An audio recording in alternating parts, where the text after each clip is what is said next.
എല്ലാവർക്കും നമസ്കാരം. അപ്പോൾ ഇന്ന് വീണ്ടും ഒരു പുതിയ വീഡിയോയുമായിട്ട് വന്നിരിക്കുകയാണ്. മുട്ടദോശ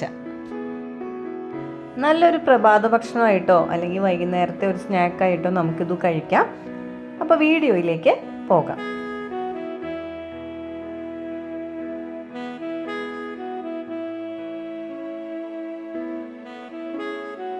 ഞാനിവിടെ അല്പം ദോശമാവ് തയ്യാറാക്കി വെച്ചിട്ടുണ്ട്.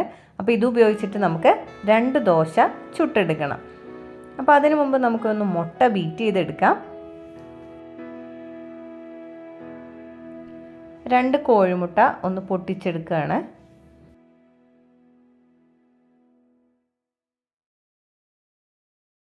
മുട്ട അടിച്ചെടുക്കുന്ന സമയത്ത് നമുക്കതിലേക്ക് അല്പം കൂട്ടുകളൊക്കെ ചേർത്ത് കൊടുക്കാം. ആദ്യം ഞാനൊരു സവാളയാണ് ചേർത്ത് കൊടുക്കുന്നത്. അത് വളരെ കനം കുറച്ച് പൊടിയായിട്ട് അരിഞ്ഞതൊന്ന് ചേർത്ത് കൊടുക്കുകയാണ്. അതുപോലെ തന്നെ ഒരു പച്ചമുളക്, അല്പം തേങ്ങ, ഒരു 2 ടേബിൾ സ്പൂൺ തേങ്ങയുണ്ട്, അതും കൂടെ നമ്മൾ ചേർത്ത് കൊടുത്തു.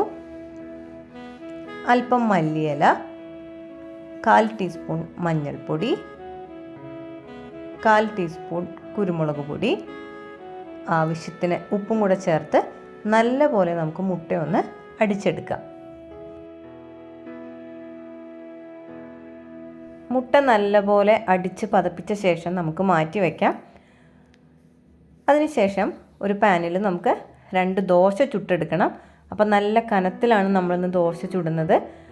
4-5 തവി ദോശമാവ് ഇതേപോലെ ഒഴിച്ച്, അധികം പരത്തൊന്നും വേണ്ട, നല്ല കനത്തിൽ തന്നെ 2 ദോശ ഇതുപോലെ ഒന്ന് ചുട്ടെടുക്കാം.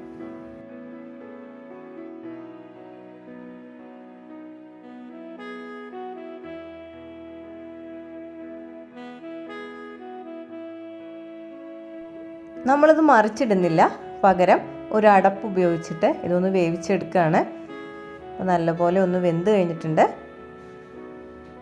അങ്ങനെ 2ാമത്തെ ദോശയുടെ മുകളിലേക്ക് നമ്മൾ ബീറ്റ് ചെയ്ത് വെച്ചിരിക്കുന്ന മുട്ട ഒന്ന് ഒഴിച്ചു കൊടുക്കാം. അപ്പോൾ മുട്ട വളരെ തിക്കായിട്ടാണ് നമ്മൾ ബീറ്റ് ചെയ്ത് വെച്ചിരിക്കുന്നത്, അതുകൊണ്ട് ഒഴുകി പോകില്ല. എന്നിട്ട് നമുക്കിതുപോലെ ഒന്ന് പരത്തി കൊടുക്കാം.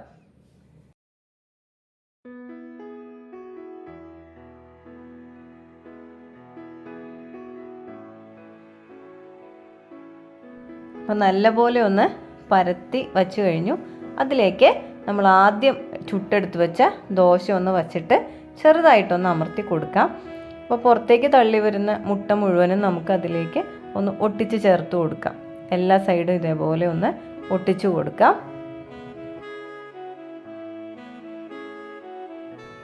വീണ്ടും നമുക്ക് അടപ്പ് ഉപയോഗിച്ചിട്ട് ഒന്ന് അടച്ചു വയ്ക്കാം. 2 മിനിറ്റിനുള്ളിൽ ഇത് നല്ലപോലെ വെന്ത് കിട്ടും. 2 സൈഡും ഇതുപോലെ മറിച്ചും തിരിച്ചും എല്ലാം ഇട്ട് നല്ലപോലെ വേവിച്ചെടുക്കാം. 2 സൈഡും നല്ലപോലെ വെന്ത് കിട്ടിയിട്ടുണ്ട്. അതുപോലെ തന്നെ നമ്മൾ ഉള്ളിൽ ചേർത്തിരിക്കുന്ന മുട്ട ഓംലേറ്റും അതും ഇതുപോലെ തന്നെ നല്ലപോലെ വെന്തിട്ടുണ്ട്.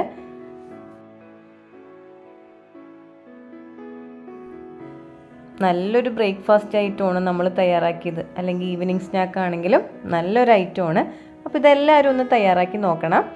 വളരെ എളുപ്പത്തിൽ നമ്മളൊരു നല്ലൊരു ബ്രേക്ക്ഫാസ്റ്റ് ഐറ്റം തയ്യാറാക്കി കഴിഞ്ഞു. വളരെ എളുപ്പത്തിൽ തയ്യാറാക്കിയ ഈ വിഭവം എല്ലാവർക്കും ഇഷ്ടപ്പെട്ടെന്ന് ഞാൻ വിചാരിക്കുകയാണ്. അപ്പോൾ നമ്മുടെ വീഡിയോയൊക്കെ കാണുന്നവർ വീഡിയോ ഒക്കെ ലൈക്ക് ചെയ്യാൻ മറക്കല്ലേ. അതുപോലെ തന്നെ ഷെയർ ചെയ്യാനും മറക്കരുത്. താങ്ക്